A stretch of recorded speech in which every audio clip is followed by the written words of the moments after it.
on economic criteria. Thank you, sir. Thank you. Dr. K. Kesar Rao, not present. Professor Manoj Kumar Jha.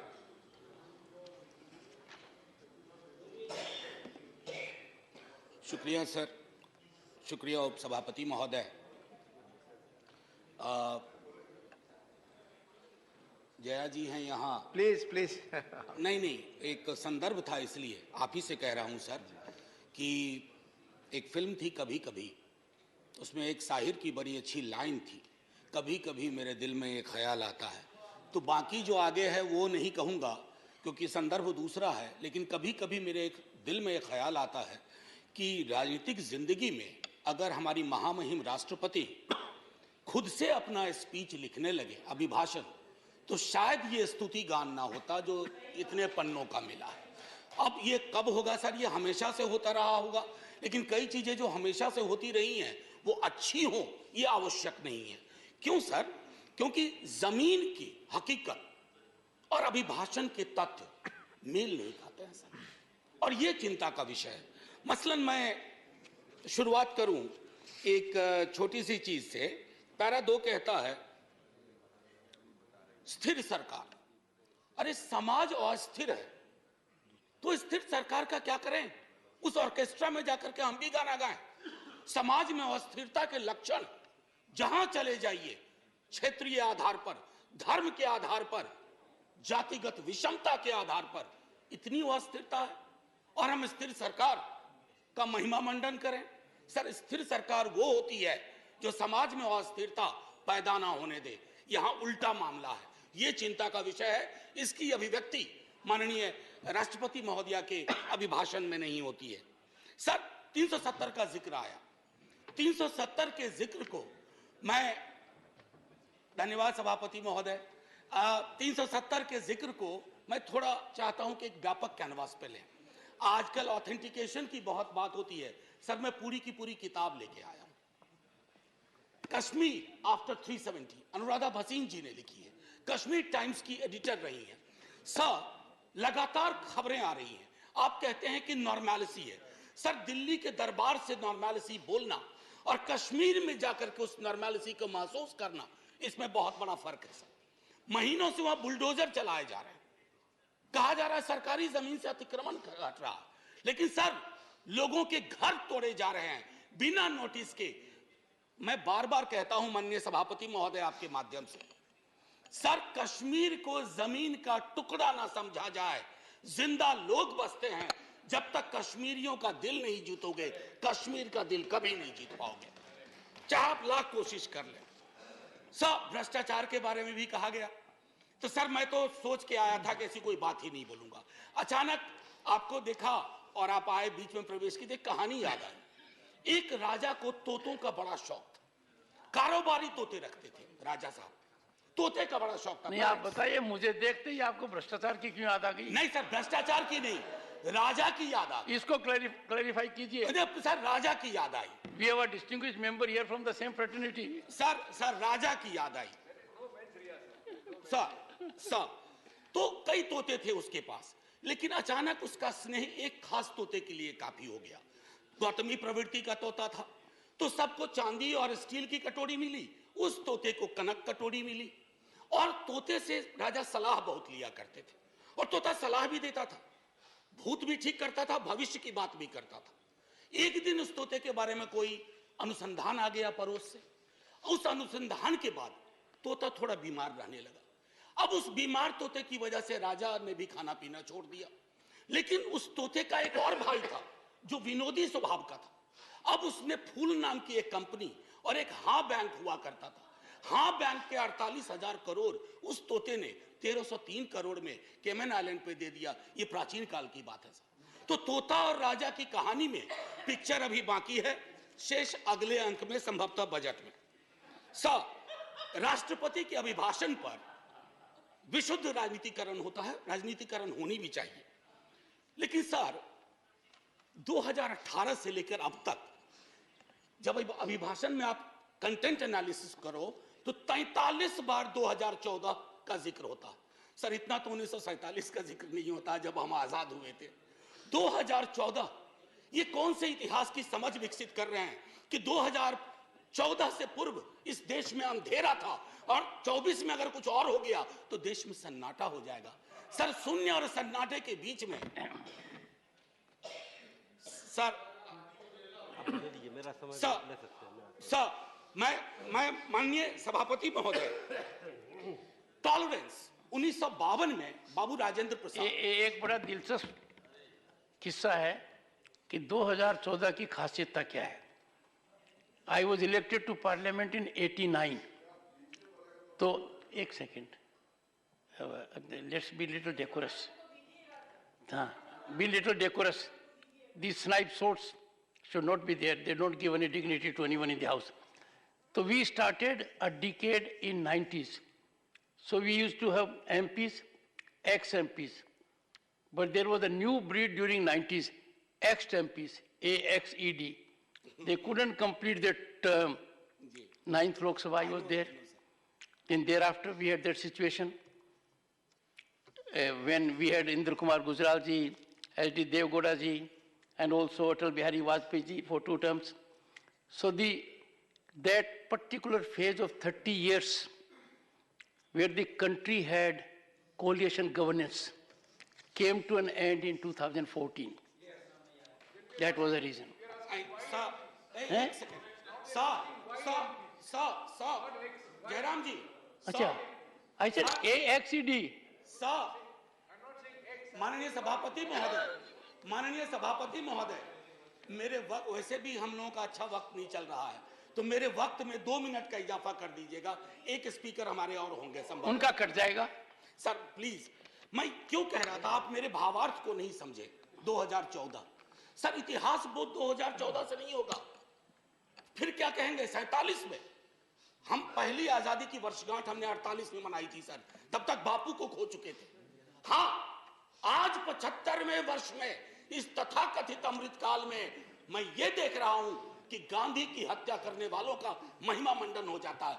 ये भी है, ये है, इसके लिए 2014 चिंता का विषय था और कोई नहीं। प्रधानमंत्री डेमोक्रेटिकली इलेक्टेड हुए, कौन विरोध करेगा। लेकिन डेमोक्रेसी में कई एनोमलीज आ रही हैं, विसंगतियां आ रही हैं, उनका जिक्र ना करूं तो पार्लियामेंट फिर किस बात की। सर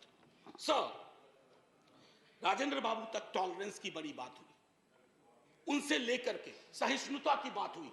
अब सहिष्णुता शब्द गायब है अभिभाषण से। क्या नहीं चाहिए हमें सहिष्णुता? क्या हम नहीं देख रहे हैं कि हमारे समाज में कटीली दीवारें लगाई जा रही है, कौमों के बीच में बुलडोजर प्रतीक बनता जा रहा उत्पीड़न का, माइनॉरिटी राइट्स के हनन का। ऐसे दौर में सर, ऐसे दौर में टॉलरेंस शब्द का बार बार उठान होना, बयान होना यह आवश्यक था। टॉलरेंस शब्द को दूर करके you are appearing basically as an intolerant government which is not in the grain of Indian democracy. Agniveer का जिक्र हुआ सर। अग्निवीर, कभी युवाओं से पूछिए कि पूरी जिंदगी जो तुम ये तैयारी कर रहे हो सिर्फ 4 वर्ष के लिए। सर हम सब, मैं नौकरी में हूं सर, मैं नौकरी में हूं, इसलिए सामाजिक सुरक्षा पेंशन की गारंटी है सर, गारंटी है। ये कौन सा निजाम कर रहे हैं सर इस देश में। मैं जिक्र नहीं करना चाहता हूं कि ये क्या है, ये तो लॉलीपॉप भी नहीं है, ये जहरीला फल है जो समाज में है। कभी उन युवाओं से पूछिएगा कि उनको ये 4 वर्ष वाले आइडिया का वो क्या सोचते हैं। सर लगातार फॉरेन पॉलिसी पर भी मैं देख रहा हूं अभिभाषण चुप सा होता जा रहा है। फॉरेन पॉलिसी पर बात नहीं होती। सेना की सुप्रीम कमांडर है हमारी राष्ट्रपति जी। सेना के सुप्रीम कमांडर को क्या यह अंदेशा नहीं है कि चाइना के बॉर्डर पर हालात उचित नहीं है। मैं माननीय रक्षा मंत्री के बयानों को सुनता हूं तो चिंता होती है, लेकिन डिनायल है, डेलिबरेट डिनायल है सरकार की तरफ से।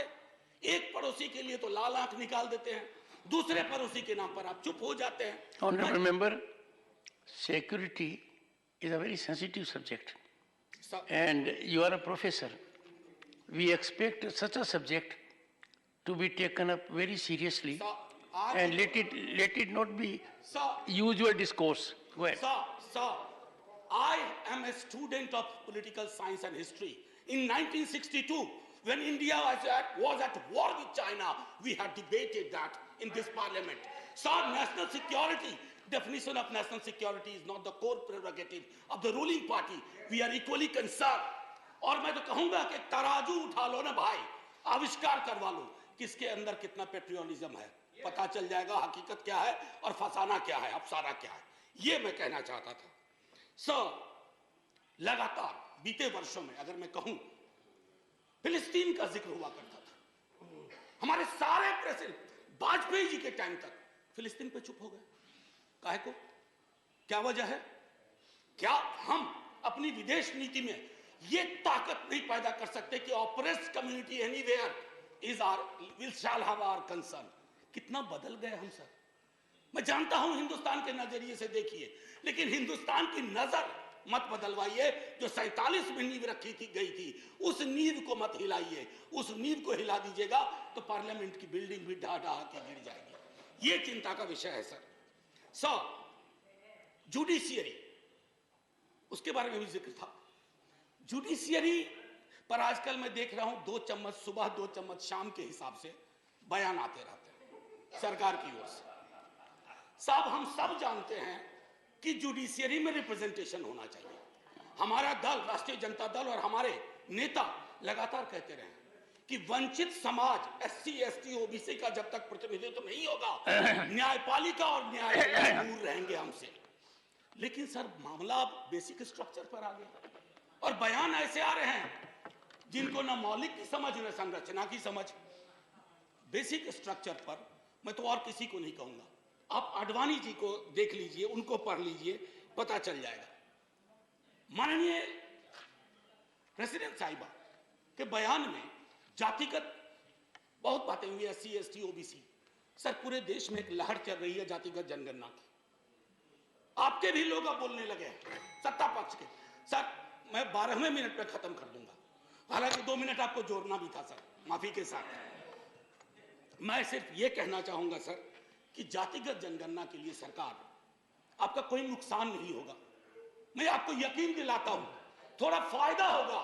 हकीकत देखिए कौन कहां खड़ा है, इसलिए बिहार में हम सर्वेक्षण करवा रहे हैं। प्रेरणा लीजिए ताकि जिनका हक, जो वंचित रहे हैं। अब ब्लास्ट फ्रॉम द पास्ट अक्सर आता है, नाम बदलो नाम बदलो। डेली पार्लियामेंट के बाहर कोई पूछता है आज वो फलाना का नाम बदल रहा है। मैंने कहा यार पीस मिल में क्यों करते हो, खुदरा खुदरा कर रहे हो, थोक में करो, थोक में करो। अभी मंत्रिमंडल का विस्तार शायद होगा, एक मंत्रिमंडल बनाओ, नाम बदलो मंत्रालय, एक साथ बैठ करके एक बार में हिसाब कर दो। अरे साहब नाम बदलने से इतिहास बदलता ना, तो नाम बदलने वाले खुद बदल गए, इतिहास नहीं बदला। हड़प्पा की सभ्यता से लेकर जो कुछ आज तक हुआ इस मुल्क में, वो हमारी धमनियों में है, किसी को कमतर मत दिखाइए। और रही बात मुगलों की, आपके अंदर तो एक बहुत बड़ा मुगल है, वो भी बिल्डिंग बनाने का शौकीन था, अभी बहुत शौकीन है। खैर एनीवे सर, मैं आखिरी टिप्पणी ये करूंगा आपके समक्ष सर, बिना नाम बताए बता रहा हूं।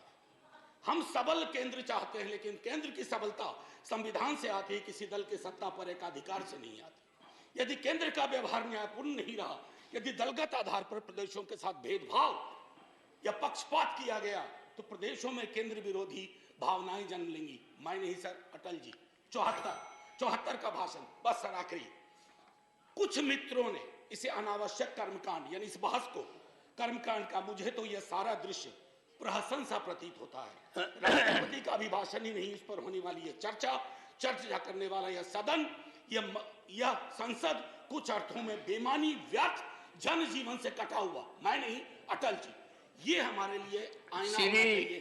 सर आखिरी सर, एक जय हिंद तो बोलने दीजिए सर, जय हिंद बोल देने दीजिए, 2 मिनट मेरा जोड़ना भी है आपको। सर मैं सिर्फ ये कहूंगा, जय हिंद बोलने से पहले सर ये अवसर होते हैं, सदन में जितने लोग हैं मैं सबका शुक्रिया अदा करता हूं, लेकिन लोकतंत्र नहीं बचेगा ना सर, तो सिर्फ अगर तंत्र बच गया तो कुछ बचेगा नहीं। जय हिंद सर, शुक्रिया बहुत बहुत। और आपके मन में कभी कभी ख्याल आता है, वो बाकी चेंबर में बताइए। जी सर।